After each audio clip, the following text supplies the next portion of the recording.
मतलब देखिए अभी इधर तीसरा कंडीशन अवतल, कौन से दर्पण में बाबू? अवतल दर्पण का तीसरा कंडीशन हम सब देखने वाले हैं कि वस्तु को कहाँ रखना है। तीसरा में जब वस्तु को वक्रता केंद्र और फोकस के बीच रखे, अर्थात हमने इसके पहले के पहले वीडियो में वस्तु को कहाँ रखा था? फोकस और ध्रुव के बीच रखा था। मतलब ये रहा, पी को किससे सूचित करते हैं बाबू? ध्रुव को। और एफ को किससे करते हैं? फोकस को करते हैं। और सी को किससे करते हैं? तो ये रहा वक्रता केंद्र। अब देखिए कि हमने दो कंडीशन में वस्तु को रख लिया था। एक बार रखे थे ध्रुव और फोकस के बीच में पहले वीडियो में, दूसरे वीडियो में रखे फोकस और वक्रता केंद्र के बीच में रखे, और अभी कहाँ रखना है? वक्रता केंद्र और, मतलब देख लीजिए कि यहाँ रहा वक्रता केंद्र, ये क्या है बाबू?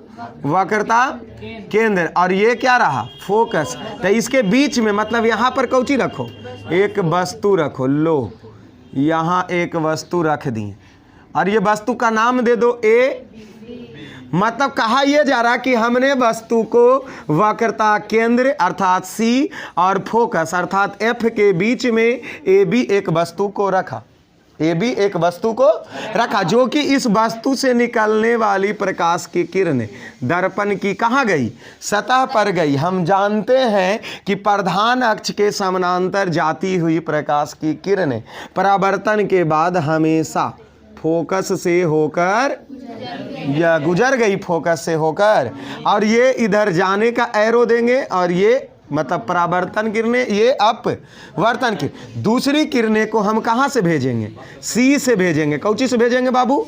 मतलब देखो सी थोड़ा सा इसका दूर कर देते हैं क्योंकि यहाँ कर देते हैं सी, ठीक है, सी, और इसको क्या कर दिए? वक्रता केंद्र। अब यहाँ से जो भेजेंगे वस्तुएं तरना भेजना है तो ये ऐसे जाएगा और दर्पण की एक सतह पर पड़ेगा, तो ये इधर से जाएगा और वक्रता केंद्र से जाने वाली किरणें वक्रता केंद्र पर क्या हो जाती है? वापस आ जाती है। और ये यहाँ क्या हो गया? कट गया। ये यहाँ पर क्या हो गया? कट गया। अर्थात ये इधर और ये इधर, अर्थात दोनों किरणें जिस बिंदु पर कटी वहीं पर क्या बना? प्रति। अब यहाँ डॉट डॉट करके हम क्या बनाएंगे? प्रतिबिंब बनाएंगे। क्या बनाएंगे? और इसको देंगे क्या? ए डैश, और इसको देंगे बी डैश। अब एक चीज पहले तुम देखो, हमारा प्रतिबिंब बन गया। हमारा प्रतिबिंब क्या हो गया?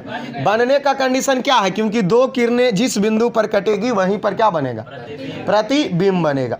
यहां तक समझ में आ गई ना? किसी को दिक्कत नहीं ना? देख लो, फिर से समझ सकते हो तुम कि ये भी वस्तु से निकलने वाली किरणें जब प्रधान अक्ष के समानांतर जाती है तो फोकस से होकर, दूसरी जब वक्रता केंद्र से कोई किरणें जाएगी तो वक्रता केंद्र पर ही वापस, और ये दोनों किरणें को जब अपवर्तित किरणें एक बिंदु पर टकराई और वहीं पर क्या बना? प्रति। अब हम देखेंगे कि इस प्रतिबिंब की स्थिति क्या क्या है, मतलब इस प्रतिबिंब की स्थिति। अब देखो ए बी वस्तु पहले और ये ए डैश बी डैश बनी ना, तो वस्तु से बड़ा बना या छोटा बना? तो नंबर पहला में क्या लिखेंगे बाबू कि प्रतिबिंब कैसा बन रहा?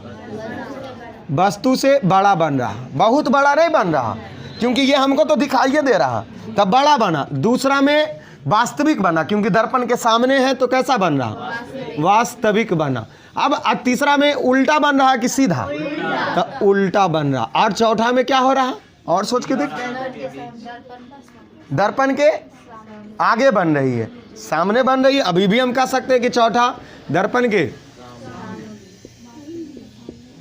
हाँ, जब सामने वास्तविक और सामने वही चीज है कि दर्पण के सामने बन रही है तो वो वही चीज है, लेकिन वस्तु बन कहाँ रहा? पांचवा में सोचो, अनंत और वक्रता केंद्र के, मतलब ई कहेंगे कि प्रतिबिंब बनेगा अनंत और वक्रता केंद्र के बीच बन रही है। कोई दिक्कत है समझने में कि कहाँ प्रतिबिंब बना? फिर से एक बार हमसे सुन लो। देखो, तो आपसे हम यही ना पूछेंगे अगले क्लास में कि वस्तु को वक्रता केंद्र और फोकस के बीच रखते हैं तो प्रतिबिंब कैसा बनता? तो आपको यही बोलना है कि जब वस्तु को वक्रता केंद्र और फोकस के बीच रखी जाती है तो उसका प्रतिबिंब दर्पण के सामने वक्रता केंद्र और अनंत के बीच बनती है तथा वस्तु उल्टा बनती है, और प्रतिबिंब क्या बनती है? उल्टा बनती है, और वस्तु से बड़ा बनती है और वास्तविक प्रतिबिंब प्राप्त होता है। बस इतना ही तो बोलना है। तीसरा कंडीशन भी हमारा समझ में आ गया। तीसरा कंडीशन भी, और ये कौन दर्पण में, याद रहे अवतल दर्पण में हम पढ़ रहे हैं, ना कि उत्तल में पढ़ना, अवतल दर्पण में। तो आप सब लोग इसको बनाइए।